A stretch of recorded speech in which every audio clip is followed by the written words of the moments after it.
Eh bien, l'intelligence artificielle, je la vois comme une science et aussi une ingénierie, une science qui permet de concevoir des systèmes intelligents au service de l'humain.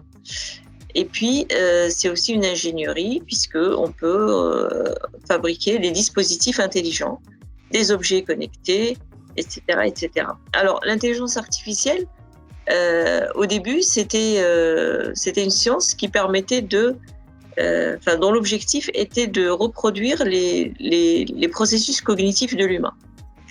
Et de ce fait, je vois l'intelligence artificielle comme une science intimement liée à l'humain, dans le sens où elle va interagir avec ses sens, ses émotions, sa vue, son facial, sa cognition, etc. Et c'est pour cela que c'est une science qu'il faut manipuler avec beaucoup de prudence.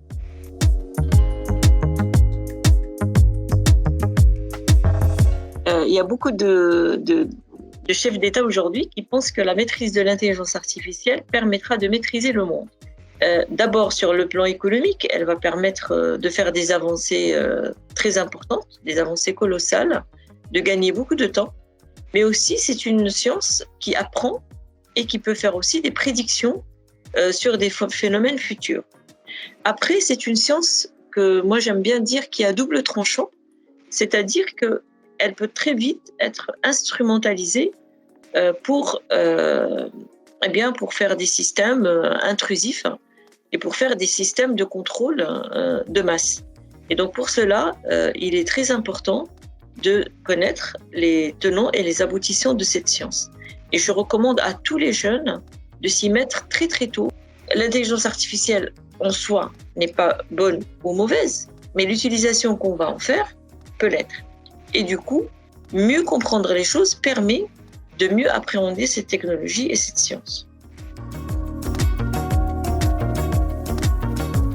L'intelligence artificielle au service de l'humain, pour une société juste, pour une société inclusive, et aussi pour une société où l'on peut promouvoir la science, la culture et l'art.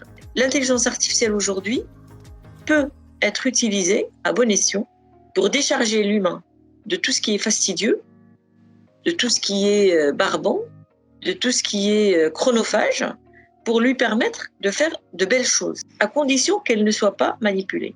J'ai quelque chose que je dis souvent dans mes publications, il faut protéger l'IA de l'humain pour protéger l'humain de l'IA.